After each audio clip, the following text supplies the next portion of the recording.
பிள்ளை அவள் பனி போல் அணைப்பதில் கண்ணி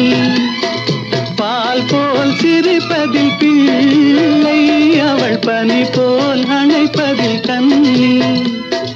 கண் போல் வளர்ப்பதில் அன்னை கண் போல் வளர்ப்பதில் அன்னை அவள் கவிஞனாக்கினாள் என்னை காலங்களில் அவள் வசந்தம் கலைகளிலே அவள் ஓவியம் மாதங்களில் அவள் மார்கழி